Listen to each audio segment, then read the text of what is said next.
ಗೃಹ ಮಂತ್ರಿ ಪರಮೇಶ್ವರ್ಗೆ ಎಫ್ಐಆರ್ ಸಂಕಷ್ಟ ಇದೀಗ ಶುರುವಾಗ್ತಾ ಇದೆ. ಕಬಡ್ಡಿ ಪಂದ್ಯಾವಳಿ ಸಂದರ್ಭದಲ್ಲಿ ಬೆಟ್ಟಿಂಗ್ ಪ್ರಕರಣದ ವಿಚಾರವಾಗಿ ಗೃಹ ಸಚಿವ ಪರಮೇಶ್ವರ್ ವಿರುದ್ಧ ಎಫ್ಐಆರ್ಗೆ ಆದೇಶ ಹೊರಬಿದ್ದಿರುವಂಥದ್ದು. ಕಬಡ್ಡಿ ಪಂದ್ಯಾವಳಿಯ ಸಂದರ್ಭದಲ್ಲಿ ಬೆಟ್ಟಿಂಗ್ ಪ್ರಕರಣದ ವಿಚಾರ. ಗೃಹ ಸಚಿವ ಪರಮೇಶ್ವರ್ ವಿರುದ್ಧ ಎಫ್ಐಆರ್ಗೆ ಆದೇಶ ಕೂಡ ಹೊರಬಿದ್ದಿರುವಂಥದ್ದು. ಜನಪ್ರತಿನಿಧಿಗಳ ವಿಶೇಷ ಕೋರ್ಟ್ ಆದೇಶವನ್ನು ಹೊರಡಿಸಿದೆ. ದಕ್ಷಿಣ ಕನ್ನಡ ವರ್ಸಸ್ ವಿಜಯಪುರ ನಡುವೆ ಕಬಡ್ಡಿ ಮ್ಯಾಚ್. ವಿಜಯಪುರ ಗೆಲ್ಲೋದಾಗಿ ಪರಂ ₹500 ಬೆಟ್ಟಿಂಗ್. ವಿಜಯಪುರ ಸೋತ ಬಳಿಕ ಡಿಸಿಗೆ ₹500 ಕೊಟ್ಟಿದ್ದಂತಹ ಪರಂ ಈ ಸಂಬಂಧ ಕ್ರಮಕ್ಕೆ ಕೋರ್ಟ್ಗೆ ನಾಗಭೂಷಣ್ ಮೊರೆ ಹೋಗಿದ್ದಾರೆ. ನಾಗಭೂಷಣ್ರ ಅರ್ಜಿ ವಿಚಾರಣೆ ನಡೆಸಿರುವಂತಹ ಕೋರ್ಟ್ ಎಫ್ಐಆರ್ ದಾಖಲಿಸಿಕೊಂಡು ಕೋಡಿಗೆಹಳ್ಳಿ ಪೊಲೀಸರಿಗೆ ಸೂಚನೆಯನ್ನ ಕೊಟ್ಟಿದ್ದಾರೆ. ಕೊರಟಗೆರೆ ಕೋಡಿಹಳ್ಳಿ ಪೊಲೀಸ್ ಠಾಣೆಯಲ್ಲಿ ಪ್ರಕರಣ ಕೂಡ ದಾಖಲಾಗಿದೆ. ಯಾವುದೇ ಕ್ಷಣದಲ್ಲಿ ಬೇಕಾದರೂ ಪರಂ ವಿರುದ್ಧ ಎಫ್ಐಆರ್ ಆಗಬಹುದು.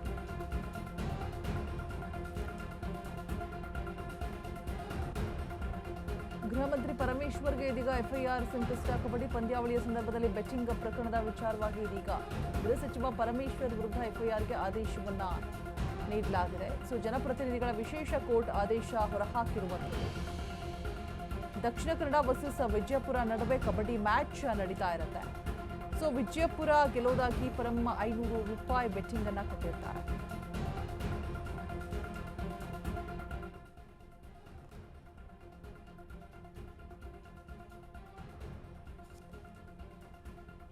ಕಬಡ್ಡಿ ಆಡ್ತಾ ಇರುವಂತಹ ಸಂದರ್ಭದಲ್ಲಿ ನಾಗಭೂಷಣ್ ಅರ್ಜಿ ವಿಚಾರಣೆ ನಡೆಸಿದೆ ಕೋರ್ಟ್. ಇದೀಗ ಬೆಟ್ಟಿಂಗ್ ಕಟ್ಟಿದಂತಹ ವಿಚಾರವಾಗಿ ಎಫ್ಐಆರ್ ದಾಖಲಿಸಿಕೊಳ್ಳೋದಕ್ಕೆ ಕೋಡಿಗೆಹಳ್ಳಿ ಪೊಲೀಸರಿಗೆ ಸೂಚನೆ ಕೂಡ ಕೊಟ್ಟಿರುವಂಥದ್ದು. ಕೋಟಗೆರೆ ಕೋಡಿಗೆಹಳ್ಳಿ ಪೊಲೀಸ್ ಠಾಣೆಯಲ್ಲಿ ಪ್ರಕರಣ ಕೂಡ ದಾಖಲಾಗಿದೆ. ಬೆಟ್ಟಿಂಗ್ ಆಡುವಂಥದ್ದು ತಪ್ಪು ಹೌದು, ಅದರಲ್ಲೂ ಕೂಡ ಗೃಹ ಸಚಿವರು ಈ ರೀತಿಯಾಗಿ ಮಾಡಿದ್ದಾರೆ ಅನ್ನುವಂಥ ಸಂದರ್ಭದಲ್ಲಿ ಇದೀಗ ಎಫ್ಐಆರ್ ಆದೇಶ ಕೂಡ ಹೊರಬಿದ್ದಿರುವಂಥದ್ದು. ಗೃಹ ಮಂತ್ರಿ ಪರಮೇಶ್ವರ್ಗೆ ಇದೀಗ ಎಫ್ಐಆರ್ ಸಂಕಷ್ಟ ಎದುರಾಗ್ತಾ ಇದೆ. ಕಬಡ್ಡಿ ಪಂದ್ಯಾವಳಿಯ ಸಂದರ್ಭದಲ್ಲಿ ಬೆಟ್ಟಿಂಗ್ ಅನ್ನ ಕಟ್ಟಿರ್ತಾರೆ. ಗೃಹ ಸಚಿವ ಪರಮೇಶ್ವರ್ ವಿರುದ್ಧ ಇದೀಗ ಎಫ್ಐಆರ್ಗೆ ಆದೇಶ ಕೂಡ ಹೊರಬಿದ್ದಿರುವಂಥದ್ದು. ಜನಪ್ರತಿನಿಧಿಗಳ ವಿಶೇಷ ಕೋರ್ಟ್ ಆದೇಶವನ್ನು ಹೊರಡಿಸಿದೆ. ದಕ್ಷಿಣ ಕನ್ನಡ ವರ್ಸಸ್ ವಿಜಯಪುರ ನಡುವೆ ಕಬಡ್ಡಿ ಮ್ಯಾಚ್ ನಡೀತಾ ಇರುತ್ತೆ. ಆ ಸಂದರ್ಭದಲ್ಲಿ ವಿಜಯಪುರ ಗೆಲ್ಲೋದಾಗಿ ಪರಮೇಶ್ವರ್ ₹500 ಬೆಟ್ಟಿಂಗ್ ಅನ್ನ ಕಟ್ಟಿರ್ತಾರೆ. ವಿಜಯಪುರ ಸೋತ ಬಳಿಕ ಡಿಸಿಗೆ ₹500 ಕೂಡ ಕೊಟ್ಟಿದ್ದಾರೆ ಪರಮೇಶ್ವರ್. ಈ ಸಂಬಂಧ ಕ್ರಮಕ್ಕೆ ಕೋರ್ಟ್ಗೆ ನಾಗಭೂಷಣ್ ಮೊರೆ ಹೋಗಿದ್ದಾರೆ.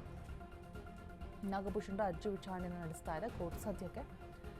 ಎಫ್ಐಆರ್ ದಾಖಲಿಸಿಕೊಳ್ಳೋದಕ್ಕೆ ಕೋಡಿಗೆಹಳ್ಳಿ ಪೊಲೀಸರಿಗೆ ಸೂಚನೆ ಕೂಡ ಕೊಟ್ಟಿರುವಂಥದ್ದು.